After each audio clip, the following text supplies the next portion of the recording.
Okay, so welcome Vanessa to Thank you.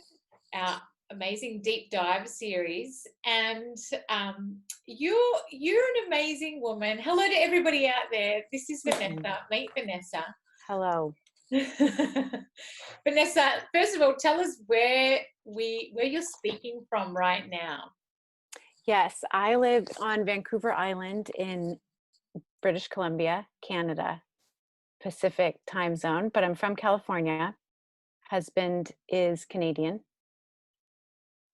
And what time is it there right now? Oh, it's like 6:30, so dinner time. Okay, have you had dinner? Not yet, but I smell it. Oh, nice. That's fun. Mhm. Okay, and so just some context for everybody watching how I know you and how you know me is that a good friend of mine, Pastor Ellie Cawthorne, Mhm. we were sitting at a cafe one morning and she was telling me about this amazing woman, Vanessa Caruso, that she knows and how she does spiritual direction and how it's really changed her life. And I said, well, I want in on some of this. So we connected, and I think we've had 3 sessions Mhm. together so far. Yeah. Do you want to explain? Because I think you would do a better job of explaining what it is than me. Um, but I did read this quote on your website. God comes disguised as your life. Mhm. I really I love love that that. quote. Isn't it Yeah, amazing? that's Paula d'Arcy.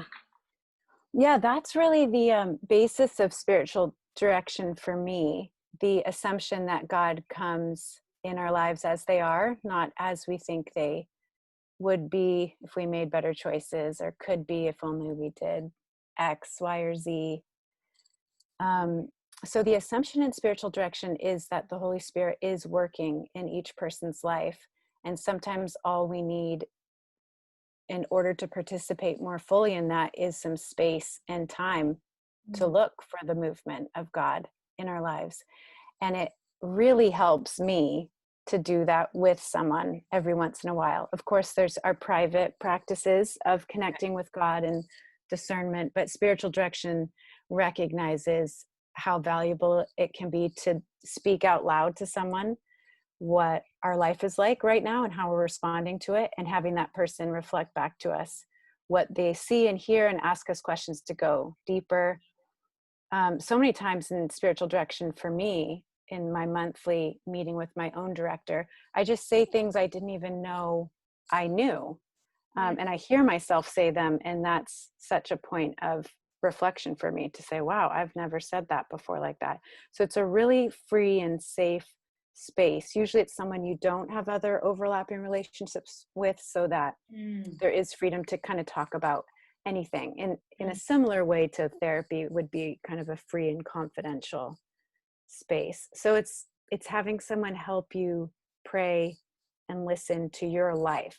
And I don't like taking up people's time. I don't like being a burden. I don't like being inarticulate. So spiritual direction for me gives me so much permission to really kind of tell the truth and be myself without some of those pressures. So for me, it's kind of it's like an invaluable monthly part of my whole spiritual rhythm is to have that time with this woman once a month for an hour. Did that describe it? Oh yeah, that's beautiful and perfect, and I couldn't have actually articulated that better. I love my time with you for those reasons. It gives me a whole lot of clarity and helps me to really hear the Lord in some of those things. So, Mm-hmm. um, Vanessa, you just told me before we hit record that you've done a master's in Mm-hmm. spiritual formation. I told you this, but you intrigue me. There's something almost mysterious about you. I've been trying to put my finger on it, and I just think it's that you are a deep well. Like I feel like you have a depth of spirituality in you, and you know some Mm-hmm. things that we all should know. That's my sense about you. I I'm think it's blushing. true. I think it's true. But you know, in your, as you sort of did your masters of spiritual formation and you're on the other side of that and you're walking out life, like what are some of the things that you've learned in that masters? I know I'm putting you on the spot and it's okay if you don't articulate this well. Just some thoughts about what is important in spiritual formation, what you personally learned through it all, and then I'll ask more later. Yeah, that's such a great question. I think one of the biggest shifts for me when I went to a Christian university, started at seminary a few times, but being a minister just didn't feel like the right fit for me. And I always was really involved in church and leadership at church. And it wasn't until kind of finding spiritual formation as its own practice and art form to study that I really found my fit. And one of the biggest shifts for me was a book early on we had to read in that master's program, where it talked about prayer, not primarily as something we do when we, that's always how I thought of prayer. Like we say words to God, like prayer is, I'm the agent and I'm the talker and I talk to God. And this idea in spiritual formation, and it's more of a contemplative idea, is that prayer isn't something primarily that we do, but prayer is something that God primarily does in us when we open ourselves to God. Wow. So it introduced me to this whole new way of understanding what prayer could look like. And it kind of opened up my world in a way that sparked my imagination and my interest and a sense of like this personalization of this faith that I grew up in and really loved, but I was like hooked when I started learning that prayer is something God does in me when I open up to God. So in a really simple way, it just meant having more silence in my actual devotion time, because I started understanding that prayer is not just me talking, but also listening. And what does it mean to listen to God, but to sit there and say, I'm here, God, you're here. I want to make space for you to do something or say something or show me something that I wouldn't do if I just kind of went on my normal way of being and operating. So that, that was a huge turning point for me in spiritual formation. I guess the other one would be that introduced the idea of a sustainable kind of way of ministry to me. Oh, yeah. Because spiritual formation, did I talk about that? No, I said talk to me about that. Oh, okay, good.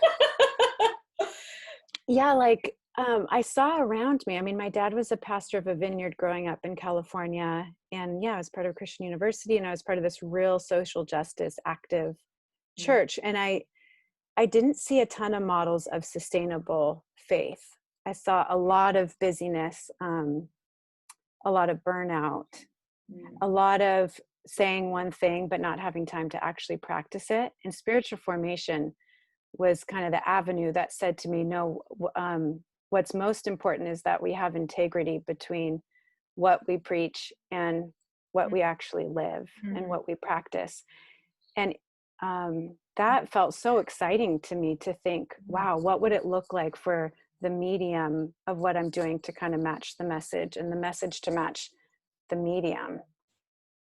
So that kind of integrity and sustainability was like, yeah, eye-opening to me at, I don't know, it was probably 28 or 30 or something at that time. And how old are you now? 39. Oh. Okay. So what does your prayer life look like then? Oh, love that question. Well, I do have a rule of life. Do you know that phrase? No. Tell me about your rule of life. Oh my God. Great. This is great. Okay, great. Yeah, a rule of life is kind of like, it has monastic roots. It's kind of the idea of having a rhythm planned out for your day or for, in general, your season of life that takes into consideration what's important to you, what you value, and how to make space and time for that. But it's not supposed to be really super spiritual and unrealistic, you know. Right. like a monk's or something. It's supposed to take into consideration your limitations, your temperament, your Wow. experience, your desire. So it's kind of like your own, like it feels like my own little map. Like each season I kind of reflect on it or redo it or whatever. But it started when my son was maybe 3 or 4, and I just felt like I was craving some order. And noticing, I heard Annie Dillard say that how we spend our days is, of course, how we spend our life. And I thought, I think I want to spend my days a little more intentionally, because it's going to add up to a life Wow. before I know it. So my rule of life has 3 different aspects to it, but the prayer component has kind of my bare minimum, what on a typical day how I want to invest in my relationship with God. And so the way I came up with the amount of time to spend was I struggled so much with, like, what's the reasonable amount of time for a busy person with jobs and a marriage and a kid to spend with God? Like, I just don't know the answer. Right. And so I took a tithe of the amount of time my son, when he started kindergarten, I figured out it was 333 minutes that he was at kindergarten, or 330. So I said, okay, 10% of that time while he's at school is 33 minutes. So 33 minutes is a reasonable biblical amount of time to say, okay, God, before I do all this other stuff that I feel like I need to get done today, I'm going to give you 10% of that. Like the idea of giving Wow. the first fruits of your time and saying, this is dedicated to being present to you. So I try to do 20 minutes of that in silence, as a way to say, I'm here, I'm making space. What do you want to show me, teach me? How do you want to heal me, whether I feel it or not? And offer that as a sort of first fruits of my attention. Then everything after that kind of feels like butter. Is that what people say? Wow. No. Gravy? Bonus. Right. Butter, gravy, ice Yes. cream. That is amazing. Wow, I love that. And you do that every day. Do you start your day with 20 minutes of, and what is, so in your 20 minutes, are you mostly sitting quietly?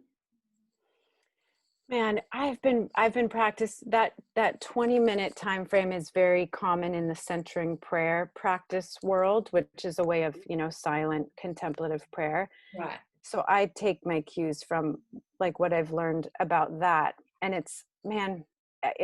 I've been doing it for quite a few years, and it's still so hard. So I came up with my own little acronym that I say to myself right as I start the 20 minutes, and I still repeat it to myself as a way to remind myself, okay, what's the purpose of this? How is it going to feel? Bad. We know that. Let's not get all worked up about it. And I go through that little acronym, and it helps kind of orient me in the right place, so that I don't get overly agitated by how distracted I am, or overly looking for profound experiences. Because of course it feels great when you start crying and you're like experiencing healing, but most of the fruit of that 20-minute time you see in your real life played out. Like COVID comes and you're like, oh, I was preparing for this time. Wow, All yeah. those times that I was Wow. feeling nothing, but kind of presenting myself to God as a living sacrifice. Oh my gosh. See, I knew you were a deep well. You know things that I don't know. And I'm just so intrigued by you, and just listening to you just opens me up to things that I need to put into my life. Thank you so Christie, much. thank you for asking me. It's so nice to be asked. And there's Oh, such great questions. you're so welcome. We haven't even got to our scripted questions yet. Oh, yeah. But this is what's been happening. Like, people have just got this beautiful thread of God in their lives, and just to unravel their experience with God and what they know of God and how they're encountering God, it just adds such richness to the rest of us. So I love that. Is there anything else that burns within you, Vanessa, around spiritual direction or spiritual formation that you just want people to know? I know that's a really big question, and I haven't prepared. So if the answer is no, it's okay. Okay. Yeah, nothing immediately. Okay. All right. Let's move on because Okay, I put you on the great. spot really badly. One question I have for you, and maybe we'll come back to it at the end, just so you get a bit of a moment, is Okay. with spiritual formation, I'd be so interested to know your perspective on what discipleship looks like. Mm. And I'll give you some time because Yeah, I like that question. unless you're ready to answer it. What do you want? Well, I mean, I have a thought now, but maybe Oh, I'll come have on, bring it. a better one later. Okay. Well, we can come back. Discipleship. So one of the ideas of being a disciple that was really evocative for me was hearing someone talk about that to follow Christ is to kind of follow Christ in all ways of being, like to learn how Christ ate and talked to people and treated people and snuck out in the middle of the night to pray and welcomed people even when he was tired.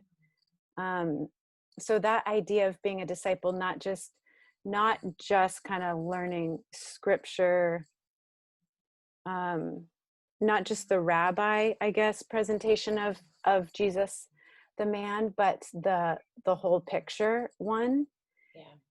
So discipleship has been really exciting for me when I think about it in terms of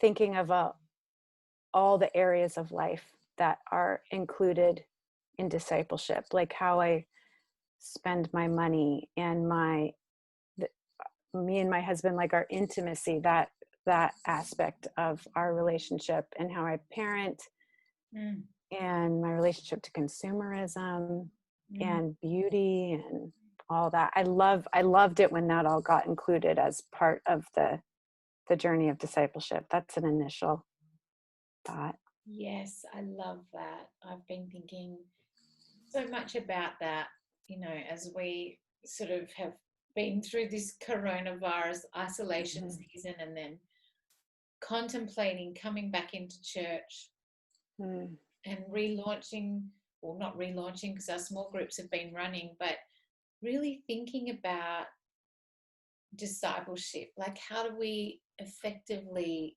disciple people? And I think you're so right. Like, it's not just about learning scripture or Bible study, but it's even about how we walk alongside someone else, or how we teach someone else about Jesus, and the interaction of that relationship. It's like a sharing of my experience and the way I do things, and a sharing back of, like, kind of like what we're doing now. And yeah, I love that definition. And really, for me, that broadens how we do discipleship, because it's just not one way with one method. It's expanding, and it's kind of blowing my mind a little bit, and really hard to administrate and organize, because so much of it should actually just be a natural, organic outworking of our lives with each other. Yes, that's so intriguing to me. And how to program might not be the best way, but how to make space for that is not my gift set. How to think about getting from here to there. So I'll pay attention to how you figure this out. Oh, okay, stay tuned. While I brain fast.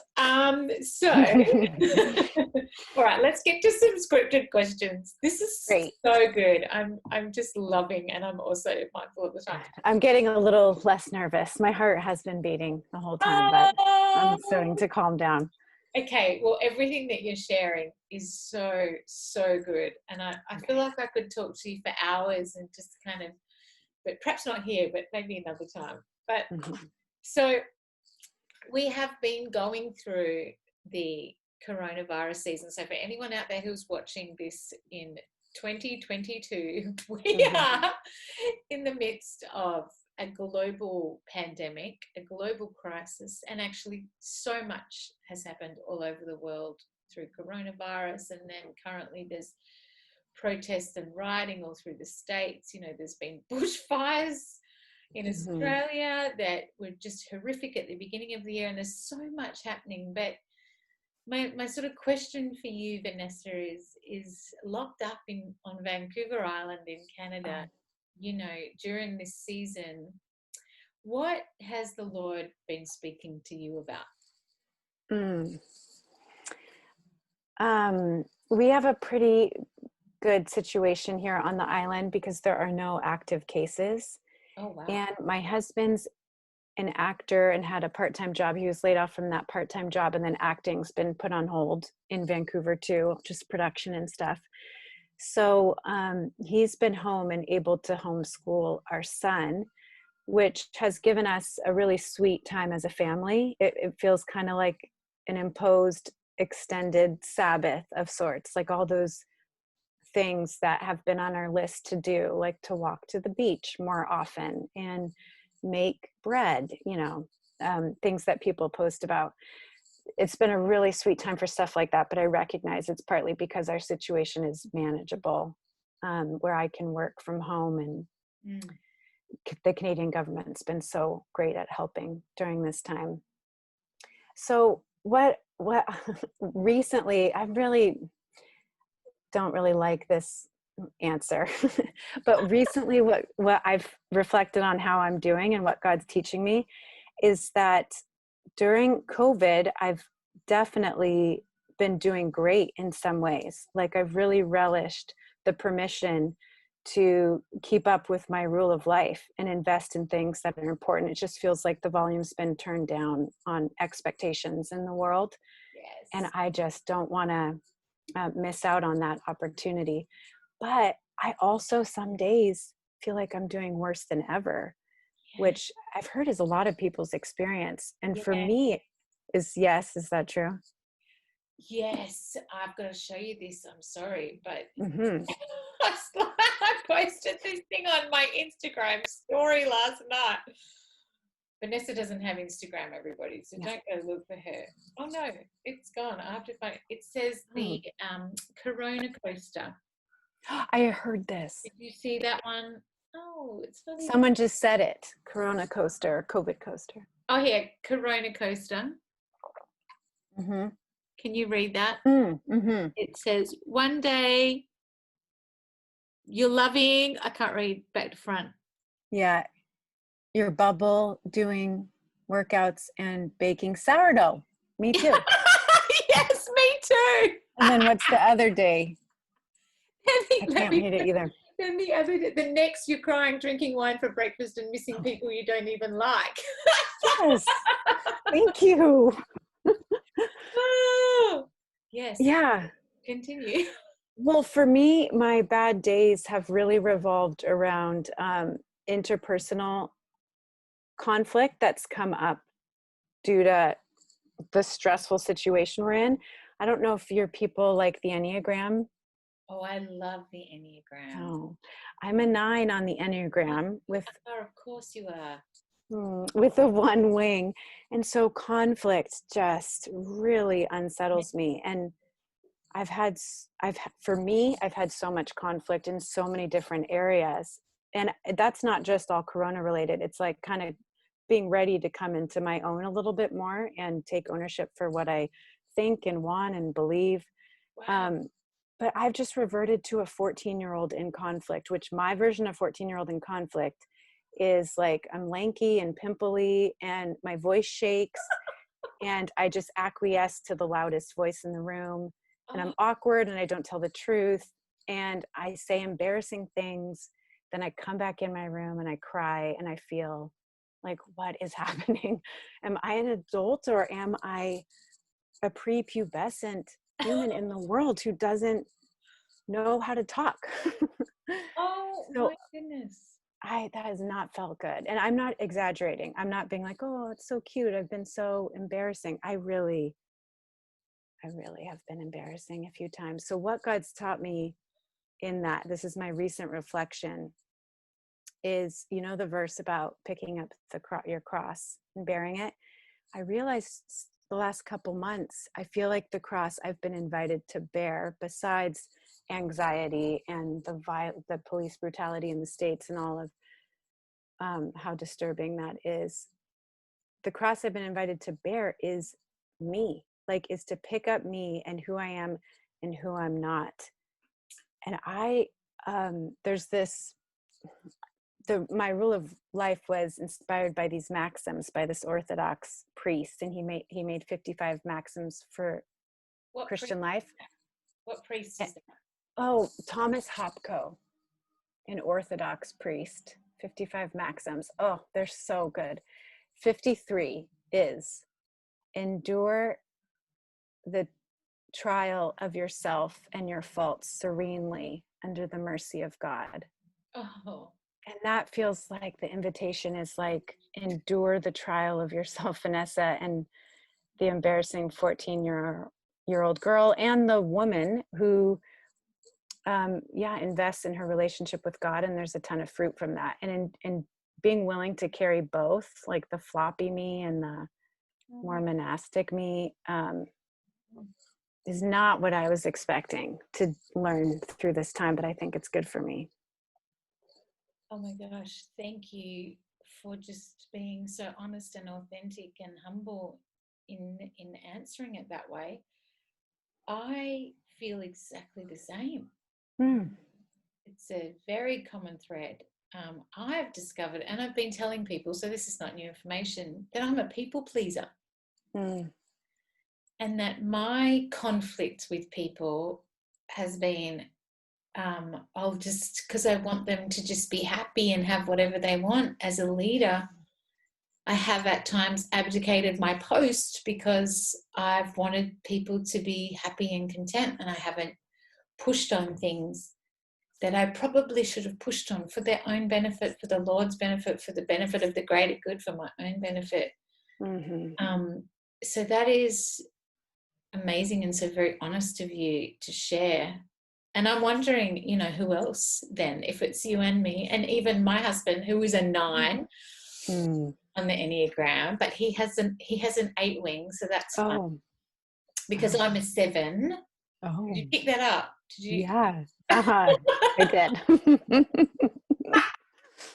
7s are probably the easiest to pick up. And the funnest, so. Yeah, there's that, But I have an 8 wing. So when our 8 wings come together, it's exciting. Wow. Fire. But I love that. That's beautiful. Thank you so much for sharing that. That's where the wine for breakfast comes in. Yes, it is. And just for all of you out there, I really don't drink wine for breakfast. But anyway, it's sometimes a temptation. Okay, so next question for you, Vanessa, is what you wish Christians would know about this season? Yes, let me pull up my quote. When COVID first started, I immediately thought of Simone Weil. She was a French mystic activist. I forget when she died. I am thinking something like the 40s. What's her name? Simone Weil. Simone Weil, and I don't know if I'm pronouncing it right, but it's Weil. And a main book is called Waiting for God of hers. Simone Weil, maybe. But she came to mind when this started happening, because she does a study on the Lord's Prayer, and she talks about all the things that we are entitled to, that are some of our blind spots. And one of them, she says, is our right to permanence. That just because we have gone on enjoying something for so long, we tend to think it's our right for it to continue.